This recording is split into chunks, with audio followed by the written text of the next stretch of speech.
Hello, this is the lecture for rational equations.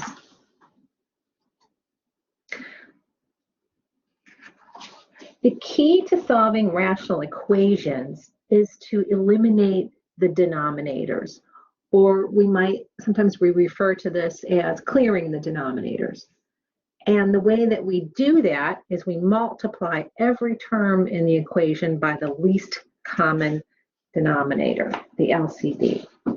All right, so let's start with an example. And in this first example, this is actually a linear equation, but it has a fraction.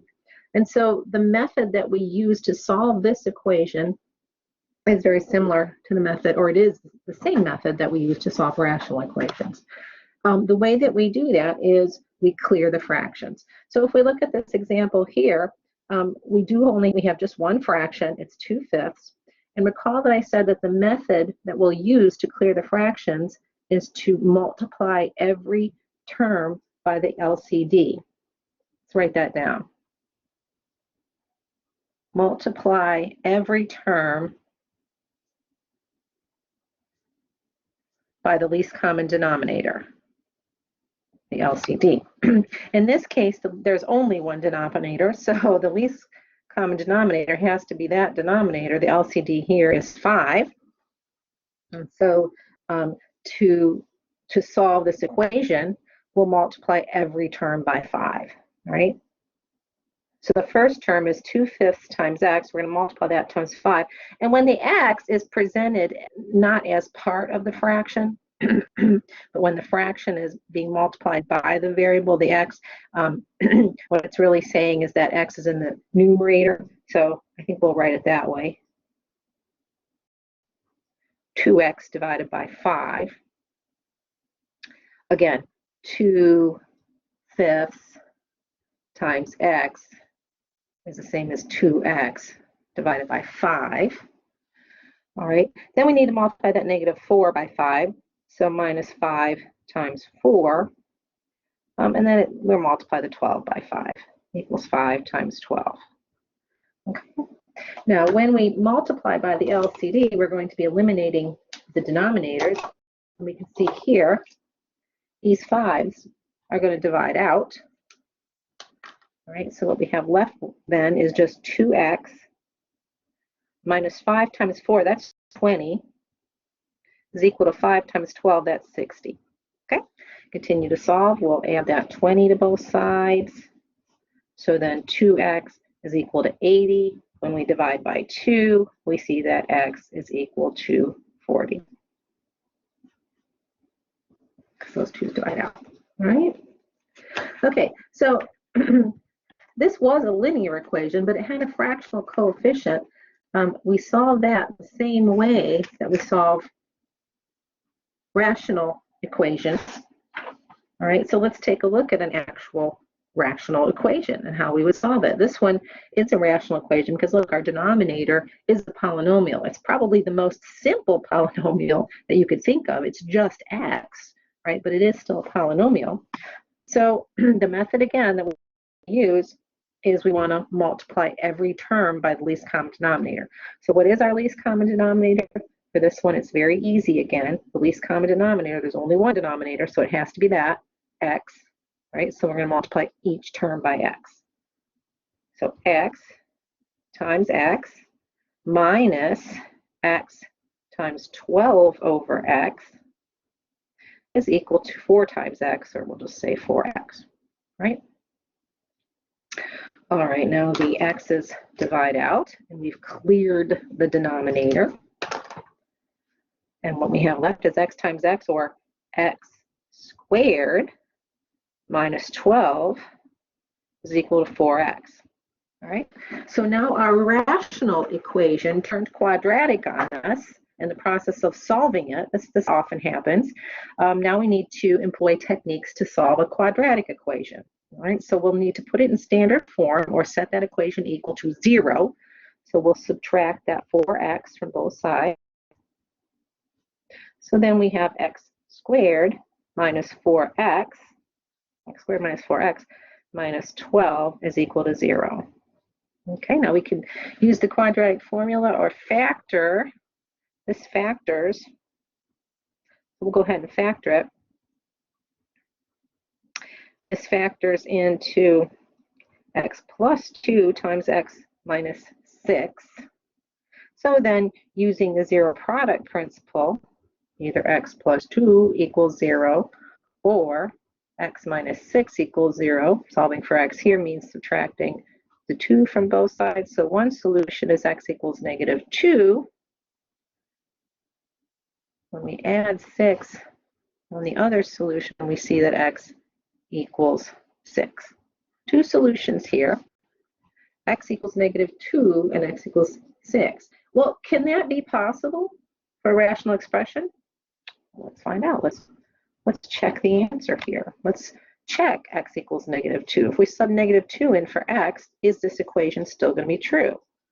Let's see. Negative 2 minus 12 over negative 2, is that equal to 4? Well, negative 12 divided by negative 2 is going to be positive 6. And negative 2 plus 6 is 4. So that first equation checks. Or that first solution checks, sorry. Let's check out x equals 6.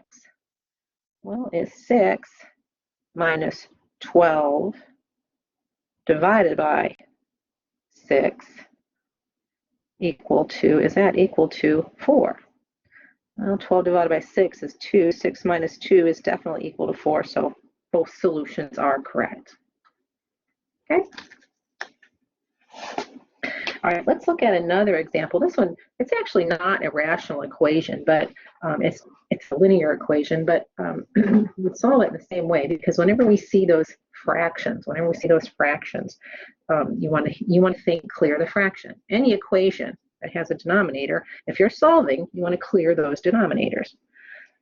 Well, before I begin clearing this denominator, I see these parentheses indicating that this equation should be simplified first. So let's go ahead and distribute that negative 1 first and rewrite this. And rewrite this in a simplified form. All right, so 1/3 x, that's the same as 1x over 3, right? Let's write it that way. Plus 1/4 is equal to, and negative 1 times 1/2 x would be negative 1/2 x. Let's write it with the x in the numerator. Negative 1x over 2. And the negative 1 times negative 2 is just positive 2. All right, now that we've simplified, let's look for our least common denominator. Well, let's see. Is everything factored? 3 is not. 2 is not. 3 is doesn't factor, sorry. Neither does 2, but 4 will factor into 2 times 2. All right, so to find my least common denominator, let's go along and collect our factors. Okay, we'll start with the 3. This one has 2 and another 2. It has 2 2s, so this term, we're going to need both 2s. The third denominator is just a 2. Well, I've already got 2 2s, so I don't need that. This, of course, doesn't have a denominator, or the denominator is 1 on the 2. All right, so my least common denominator is 3 times 2 times 2. I wanted to multiply that out if I could, it would be 12. All right, so now what I want to do is multiply each term by that least common denominator. All right, so I'm going to multiply that 1x over 3 times 12. I'm going to multiply that 1/4, times 12. There, multiply that 1/4 times 12. That will be equal to 12 times that negative 1x over 2, or negative x over 2. Okay, and then I'm going to multiply that 2 by 12, or 12 times 2.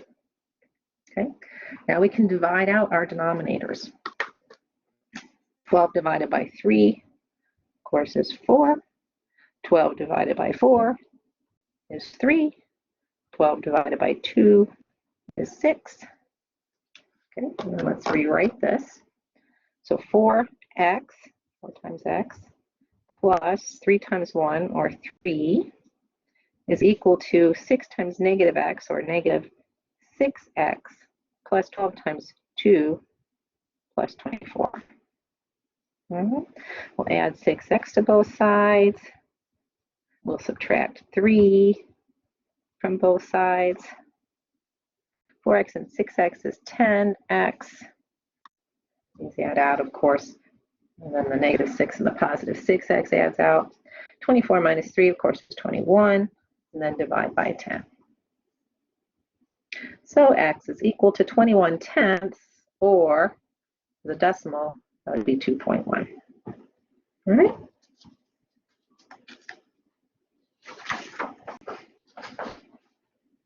Let's look at another example. Here's a rational equation again. This one only has one denominator again, so my least common denominator is easy. It's just x plus 1. There's only one term on the left and one term on the right, so I'm going to multiply both sides of the equation by x plus 1.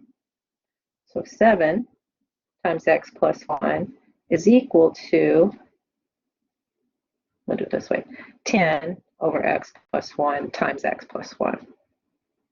Okay, now my denominator will divide out. So we'll simplify and solve. Let's distribute that 7. 7x plus 7 equals 10. Subtract that 7. 7x equals 3, then divide by 7. X is equal to 3/7. This method of finding your least common denominator and multiplying every term by that least common denominator will always work. Will always work. Now look at this example, this next example. Looks very similar to the one that we just did, but there's a 2 plus 10 over x plus 1 instead of just 10 over x plus 1 on the right-hand side. Well, I can use that same technique, always find that least common denominator, multiply every term by that least common denominator, or I might make this a little bit easier by moving that 2 over to the left-hand side first, or subtracting 2 from each side of the equation and making that equation 5 over 10 divided by x plus 1, right?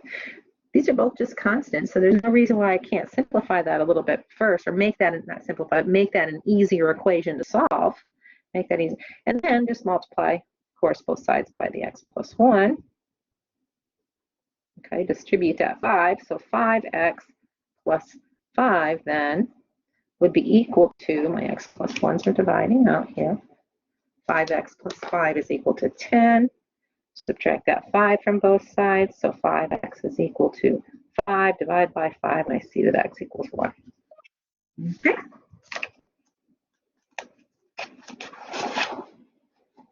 A couple more examples. Look at this one. All right, this one's a little bit more complicated. The method of finding my least common denominator and multiplying every term by that least common denominator will always work. But some of you may have learned cross products. When you have one fraction equal to one fraction, that's another technique that can be used, right? And with that technique, we multiply the numerator of one fraction or rational expression with the denominator of the other, and we set that equal to the denominator of the first times the numerator of the other. Okay, sometimes this is called cross products. Okay, when we do that, you can see that we have r plus 4 times r minus 4 equal to 15 times r. All right, and then we'll continue to solve. We're going to need to multiply these two binomials to simplify that. So r times r is r squared. Then we have a negative 4 times r and a positive 4 times r. So those middle terms add out. And then a positive 4 times negative 4. So that's minus 16 equal to 15r. My equation turned quadratic, so let's set it equal to 0. R squared, we'll subtract that 15r from both sides. R squared minus 15r minus 16 equals 0. This one will factor. It will factor into r plus 1 times r minus 16. Okay, and then my zero product principle tells me that either r plus 1 equals 0 or r minus 16 equals 0, which means that r equals -1 or r equals 16. All right, will this work? Are these both fine? We could test them, right? We could test them. But really what we're concerned with would be any domain violations. Would either one of these variables make the denominator 0? No, they would not.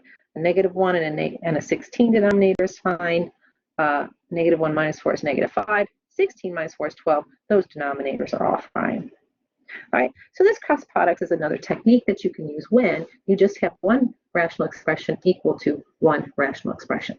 You never have to use it. You can always multiply by every term by the LCD. If I were to do that, let's do it. Let's solve it that other way as well. Method that always works, find the LCD and multiply every term by the LCD. So what is my LCD going to be here? R times r minus 4. So if I multiply each term, now there's only two terms here, one on either side, multiply that left side times by r times r minus 4, okay, times r plus 4 divided by r is equal to r times r minus 4 over 15 over r minus 4. Okay, now clear the denominator, right? Divide out. So now we have r minus 4 times r plus 4 is equal to 15r. And look at that. We're right here at the first step. We're in the same exact place that we were in the first step with using cross products. So we can think about cross products as a little bit of a shortcut, but it only works, again, it only works when there's one fraction equal to one fraction. Okay? If we use the method, the initial method we talked about, find your least common denominator, multiply every term by the least common denominator, that will always work for you as well. One, no, two. Let's do two more. Okay, let's do just one. Let's do more examples. All right. To try this one on your own, you'll need to use your LCD method here. You can't use cross products because look, 1, 2, 3 terms. There's 3 terms. So go ahead and pause the video if you'd like. See if you can do this one on your own. And then come back and check your answer.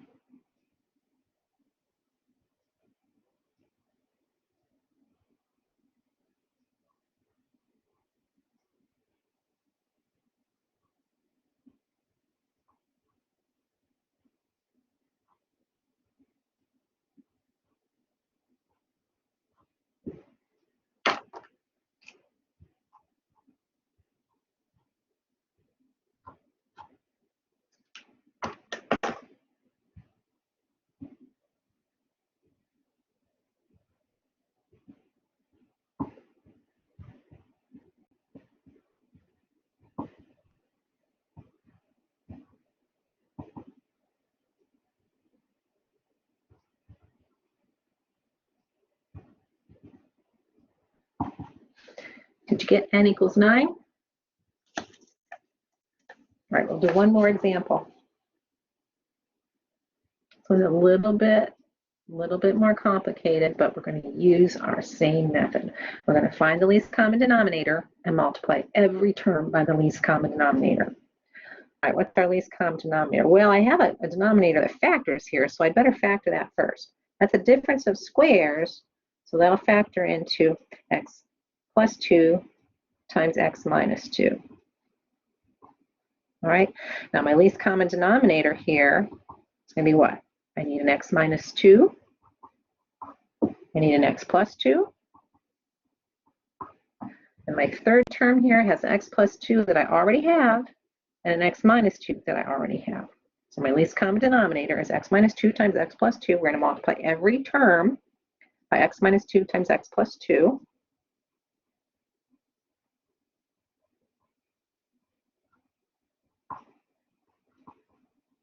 Okay, then we'll multiply that second term, x minus 2 times x plus 2 times 1 over x plus 2.